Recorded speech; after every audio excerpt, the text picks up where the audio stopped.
Okay. Baby steps. Are you guys on number 3? Yeah. August. Are you planning for a home birth? Yes. Oh, cool. Yeah. Yeah.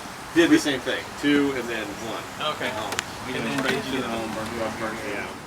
My wife and I have had 2 amazing birth experiences, both through Midwives, and it was a totally different experience than what I had anticipated. Well, I've had 2 home births, and both were with midwives in our living room. We started our first child in like the hospital routine, but just the level of care and like personal care wasn't there. I have 2 kids, 18 and 16. I haven't done any home births they weren't home birth kids. We had a midwife and a doula for our first son named Adonis. Knowing what I know now, I really wish that opportunity would have presented itself, 18 years ago. Prior to all this, I just thought of home birth or birth as like a medical procedure, almost an emergency. Go to the hospital, panic, rush. That's just how I envisioned it. My wife actually found the midwives and were able to get in contact with them and then talk about a birth plan. And then once we got the birth plan situated, we were good to go. And they helped deliver our son, and he's a happy, healthy baby boy.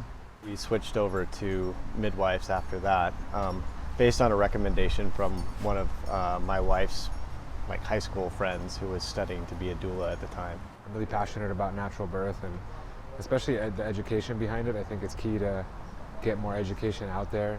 Everyone that I have met has been phenomenal, good people, very good experiences that you just can't get from a traditional birth at a hospital. What's the first word that comes to mind when you think of home birth? Comfortable. Exciting. Safe. Comfort. The first word? Yeah. Ouch. I'm excited when you say home birth because even though all of our birth experience is great, I think this next one will be even better just because we'll be more comfortable, have more control over the type of experience we want. It seems like it's going to be painful. Ouch is the first thing that I think of. I think when people think about having a baby in their house, the first thing that comes up, especially for men or people that I've talked to, is the fear. Well, what if this, what if that? It's a way for you and your spouse to be comfortable in a scenario or situation while giving birth to make your birthing experience a lot easier. Why do you think a lot of people are really skeptical about home births? I think people don't understand the process and how really natural it is. The reaction that I get is one of concern for safety. I think a lot of it has to do with just not being educated. It really comes down to a lack of education and lack of information. People don't understand that birthing is a natural experience. It shouldn't be a stigma around it that you have to go to the hospital. That's what they're there for. You're, I think, indoctrinated from, just everything you see in society around you that, you go to the hospital to have a baby. Most people's education about birth comes from movies, unfortunately. You never study birth or pregnancy or anything like that until you're actually pregnant. That's why 90+% of the people that are born are in a hospital. It's just a balance you got to find, and some research to bring you back to the roots of everything and just have a healthy home birth. So before your first child was born, were you just gonna have it at a hospital? We went to this place in it was City Heights, and then it was crowded. They were mispronouncing her name, and she was just distraught, overwhelmed by this the system. And so she was talking to her friend back in Colorado, and she was like, "You should do a midwife birth." I really didn't know anything about it, so I started researching it. I was like, "Oh, okay, this seems legit." Been having kids for millions of years without hospitals. Yeah. Right. Yeah. So There's still a lot of babies being born today the same way. yeah. How'd you guys? Same way. I mean, I was just kind of thinking having a kid was an operation or emergency, and you got to go to the hospital. It's just how I always thought about it. And then just watching a few videos and educating myself and just seeing some of the statistics, I was shocked, and then I was almost pissed off. Why is it like this? Yeah. Yeah. Exactly. And and then we probably all have pretty go-getter wives to be here, but it was just, and you get on board, and then you just want to do what's right by your family and the baby. I didn't know there was another way. I grew up and my best friend's mom was an OBGYN. And so I was like, yeah, this is the lady that's going to deliver my kids. There's no questions about it. And we went to the first couple visits. And I didn't feel like a number because it was like family, basically. Right. But I just felt like it wasn't about my wife and her experience. It was about what was most comfortable for the doctor. I remember my wife saying she wanted a water birth. No way, not happening. We don't do that here. Okay, well, what if I want to squat when I deliver? No, I don't think that'd be comfortable for me. And I just was like, lady, it's not about you. That's Yeah. You know, and so that kind of started to shift my perspective. Then we started interviewing midwives, and the experience was just so much different. You know, they talk about the continuity of care, which I think is really huge. If you have a super long birth and you have this whole crew of people that are there to take care of you, and then 8 hours have gone by, we're going to get a whole nother crew of people in there. You're like, what the heck just happened? You know, the midwives are there. Yeah, and then you got from to the start. re-explain your whole, you know, And go in with like a birth plan, and the Yeah. doctor walks in and goes, yeah, we're not doing Yeah, that. we're not doing that. Yeah. I've heard situations like that as well, where the birth plan was just pretty much pushed to the side, and they was like, all right, this is what we're going to do. Yeah. And ladies like, what? Right, and then like initially, like on our first birth, like that's why everybody's like, you should have a doula. You need Yeah. an advocate. Yeah. You For need what? somebody Yeah. like third party person that knows how this goes to Right. like fight on your Stand behalf. up for you. Just like the fact that you just need somebody to fight on your That's behalf scary. is a little Yeah. just it's crazy. You probably read the same kind of research that I came across. It was like, you know, It's like the cesarean rate, Yeah, that and was like huge if you for get me. induced, like the cesarean rate goes up. Yeah. Like just being in a hospital is like I hate being in a hospital. Yeah, that was probably my People biggest get thing. sick in hospitals. Yeah. I mean, for me, it was just, I've always liked natural remedies, and it's like I don't take medicine unless I absolutely have to. So I like to do the natural remedies and everything, and it's just one of the things I've always wanted to do, which is like have a natural home, like a natural birth. The part that I like for myself personally, outside of my wife's experience being there comfortable, was just going to sleep and then waking up and already being in the comfort of your own home, and then like you just got this new little addition there, and it's just you can make her breakfast, do whatever you need to do. You're already at home. You don't have to sit in the uncomfortable hospital, bring your PlayStation, and just wait until she needs you. You're just comfortable. It's like a daily routine. You just walk back into things and go about it. I thought that was just so cool. Aaron, your wife did not have an easy home birth. Oh yeah, it wasn't easy for her. It was. I mean, I just. that's the Oh, thing. you were Okay. okay. How was your home birth experience? Oh, it was great. You know, I barely Football even game was finished my on, first I was beer, you know, barbecuing. it was Like, awesome. once you look back over the overall thing, like we started, like she started having her contractions at like 10, 11 o'clock at night, and then the morning came, she was still having her contractions. What made it so difficult was the I guess like the shape of her pelvis and then the position of the baby. So they had our doula help her reposition the baby so that it come out smoother. And I thought that was pretty neat just to have that, because obviously in the hospital they would just try to go the easiest route and just induce a C-section. Right. But they were able to move the baby into a position to he came out on his own. We were able to purchase it through our midwives and doulas, which made it a lot easier too, since the insurance didn't cover it. Yeah, I mean, we did the same thing. You would think that they would cover it. Yeah. It's a lot cheaper for them to cover that than a hospital stay. It's like 35,000 or It's 6,000. like no complication, 35,000. If you have to see Right. sections, That's if any it's- drugs yeah. or anything. Yeah. That's if it's goes smooth. out. We definitely asked those questions. Sure. Like, what do you do if there's bleeding? What do you do Yeah. if the baby's not breathing? Big thing was, what's the trigger for, okay, this is beyond, because they know what their limits are, and they'll tell you what their limits are. It's like, okay, if we see, this much blood loss in this amount of time, we got to go to the hospital. That's another good point. I think that the backup plan, the oh shit, what if plan was there. We were already registered at a hospital.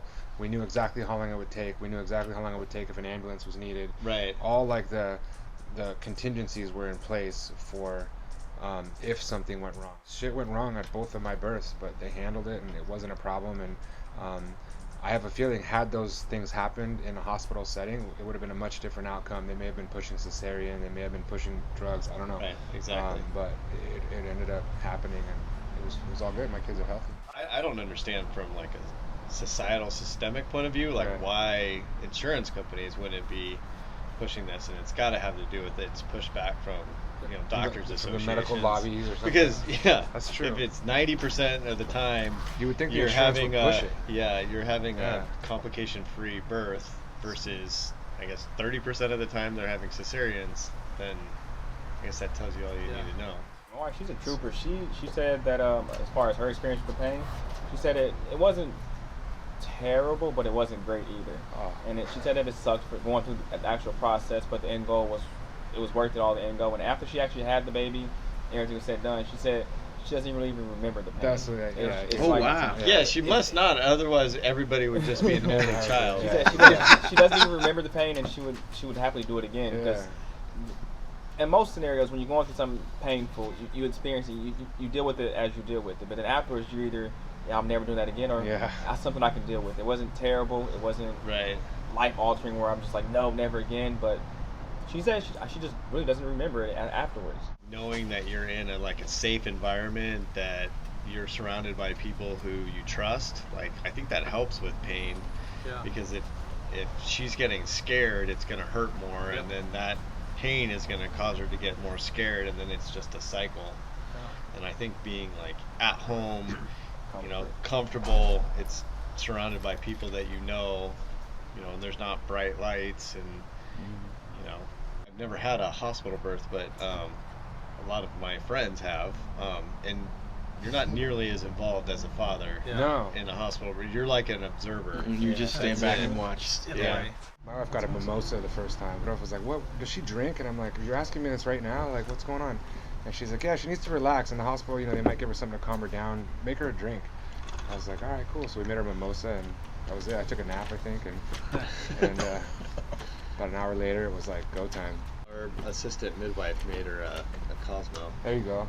Yeah, that would never happen in a hospital. Yeah, I went and got, it's the tradition to go get sushi afterwards. So I went and order out sushi. So she had her first meal as sushi from. That's got to be the best feeling, to be at home in the comfort of your family, your loved ones, for an experience like that. Yeah. When my son Jackson was born in Phoenix, my wife at the time had to do a C-section. Hospital regulations say you had to stay in the hospital 2 to 3 days. Mm-hmm. And so she shared a room with 6 other women. Wow. And they were coming in like a bus station. I'm not kidding you. They were turning tables like a restaurant. Wow. So they would come in, sleep, the baby wouldn't be with them, and then the nurse would come in and get them up and move them out, and somebody else would come right back in. Wow. So constant light switching up and down, up and down. I couldn't spend the night over. Jackson was separate. He was like in an incubator? He was in not an incubator, but he was just in a nursery. Yeah. He was in a nursery. So being able to have those rituals. Yeah. Hey, we got sushi. We got baby. We got sushi tonight. Yeah. A little Cosmo. It's in your house where you can shower with privacy. Yeah. And not have the little apron on and the back open. Yeah. And having literally a caravan of people. Yeah. Total strangers. Throughout the entire night. So you can't sleep. Yeah. And you're wondering where your baby is. Yeah. So that's got to be phenomenal. I got a lot out of what Aaron and Travis and Greg and Carlos and Dwight shared today. And what I heard was that midwifery care and community midwifery care should be accessible to all families who want it. What I heard was that the cost made sense to them, that the experience was important for them, that their partners felt like they could do it, and that they wanted to support that. They loved being at home. They loved waking up the next day in their own beds. They loved not having to go to the hospital. And they felt that the community midwife that attended them was capable of dealing with any problems that arose in the birth. Like, it totally confirmed for me what I think community midwifery is, and now I've heard it from all these partners sitting together talking. They all felt like the investment was worthwhile, they were safe, they were really cared for, and that it was an extraordinary experience. And that's why I'm trying to show the world that that is what happens when you have a community midwife. Right now, it's really not well known in this country. Most people who are planning a birth don't understand that that's what it means to have a community midwife. It means to have someone who's safe and comfortable and experienced and creates an extraordinary experience for the birthing family. Not just the person birthing, the partner as well. I'm so excited that they've shared that now with you, with the world, and I know what it means. I know it's valuable, and I think now you can see that too.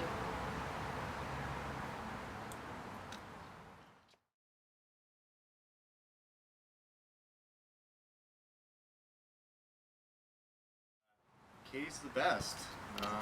She made the first birth so nice and easy and fun that we had 2 more kids after that. So we kept having children so we could keep Katie around. And now I don't know what I'm going to do because I can't have any more kids. So. Katie's great. She helped us, one, get our son here, deliver our son. She was very informative with the process. She helped any complications that came up. She was very knowledgeable and very smart and quick to address them. She checked on Adonis since he's been born. They have a cool little relationship. She always checks on him, sends little funny stuff, and we always send pictures to her. So we have like a bond that extends past the experience of birth. So it's always cool to have those experiences with people. Thank you. Yeah. How were you guys' breastfeeding? How were your wives' breastfeedings? I still haven't been able to breastfeed. I don't know about you guys. I said I'd get implants if I. Yeah, my milk just never came in. We tried it, but it just felt weird for me. And we just I know. They say beer helps, but man, I was drinking a lot of beer. How about your experience with like being out in public? That always pissed me off when people like look at you weird or something. Oh yeah. Just you just wait to say something. I would say something. Please say something. Like just say something. And then you don't even get a chance. My wife would stare at him. Yeah. A lot more fluids and stuff than I was ready for, but it worked out. Yeah, I didn't know what to expect. Yeah. I was excited, and I was just going with the ride. I was just like, whatever happens. I was able to get in the birthing pool with her. So actually, when we was born in the water, I was in there with her. So it was an overall experience. I don't think people tell women that they're gonna poop. Yeah, no one tells. Yeah. Yeah, unless you like watch a video or something, or somebody's like, everybody kind of aligns that. Oh, he has some other stuff comes out. Like, it's like, have a fishing net. Yeah, the fishing net. Yeah, have a little scooper. It's good advice to pass on. Yeah.